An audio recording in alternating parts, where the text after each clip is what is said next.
Hello guys, അപ്പോൾ ഇന്നത്തെ vlog എന്ന് പറഞ്ഞാൽ ഞങ്ങൾ വൈക്കത്ത് അമ്പലത്തിൽ പോയിട്ടുണ്ടായിരുന്നു. വൈക്കത്ത് ഉത്സവമാണ് അമ്പലത്തിൽ. അപ്പോൾ അതുകൊണ്ട് ഞാനും അമ്മയും അച്ഛനും അനിയനും കൂടെയാണ് പോയിട്ടുണ്ടായിരുന്നത്. ബോട്ട് കയറി വേണം നമുക്ക് വൈക്കത്തോട്ട് എത്താനായിട്ട് വേണ്ടി. അച്ഛനും അനിയനും വണ്ടിക്കാണ് വന്നിട്ടുണ്ടായിരുന്നത്, ബൈക്കിനാണ് വന്നത്. അപ്പോൾ അതുകൊണ്ട് തന്നെ അവർ നേരത്തെ വന്ന് ക്യൂ ഒക്കെ നിന്ന് കണ്ണനാട്ടോ ക്യൂ നിന്നിട്ടുണ്ടായിരുന്നത്. പിന്നെ ഞങ്ങൾ ടിക്കറ്റ് മേടിച്ചതിന് ശേഷം എല്ലാവരും കൂടെ കയറുകയാണ് ചെയ്തിട്ടുണ്ടായിരുന്നത്. അങ്ങനെ ഞങ്ങൾക്ക് കയറാനുള്ള ഇലക്ട്രിക് ബോട്ട് വന്നതിന് ശേഷം ഞങ്ങൾ കയറി.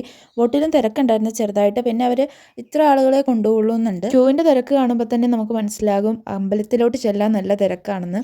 ആളുകൾ തിരിച്ചു പോകണ കാണുമ്പോൾ നിങ്ങൾക്ക് തോന്നാം ചിലപ്പോൾ തിരക്കുണ്ടാവില്ല, അമ്പലത്തിൽ തിരക്കുണ്ടാവില്ല എന്ന്. പക്ഷെ അങ്ങനെയല്ല, അമ്പലത്തിൽ നല്ല തിരക്കാണ്. വൈക്കത്ത് അമ്പലത്തിൽ ഉത്സവം തുടങ്ങിക്കഴിഞ്ഞാൽ തിരക്കാണെന്ന് എല്ലാവർക്കും അറിയാം. പ്രത്യേകിച്ച് അഷ്ടമിക്ക് നല്ല തിരക്കായിരിക്കും. ഞങ്ങൾ അഷ്ടമിയുടെ അന്നല്ല കേട്ടോ പോയിട്ടുണ്ടായിരുന്നത്, അഷ്ടമിയുടെ മുന്നത്തെ ദിവസമാണ് ഞങ്ങൾ പോയിട്ടുണ്ടായിരുന്നത്. അപ്പോൾ ഈ എൻട്രൻസ് എന്ന് പറഞ്ഞാൽ അമ്പലത്തിൻ്റെ പുറകുവശമാണ്. അമ്പലത്തിൻ്റെ മുൻവശം ഇതാണ്.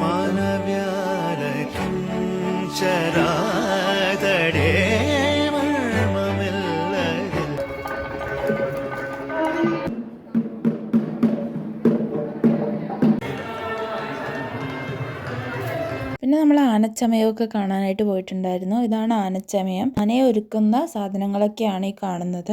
അപ്പോൾ ഇതിൻ്റെ ലോങ് വീഡിയോ ഞാൻ അപ്ലോഡ് ചെയ്തിട്ടുണ്ട്, കാണാത്തവരുണ്ടെങ്കിൽ അത് കാണുക. ഒപ്പം സപ്പോർട്ട് ചെയ്ത് നിൽക്കുന്ന എല്ലാവർക്കും ഞാൻ നന്ദി അറിയിക്കുകയാണ്. അപ്പോൾ ഓക്കെ, ബൈ ഗൈസ്, നെക്സ്റ്റ് വീഡിയോയിൽ കാണാം. എല്ലാവരും സബ്സ്ക്രൈബ് ചെയ്യാൻ മറക്കരുതേ.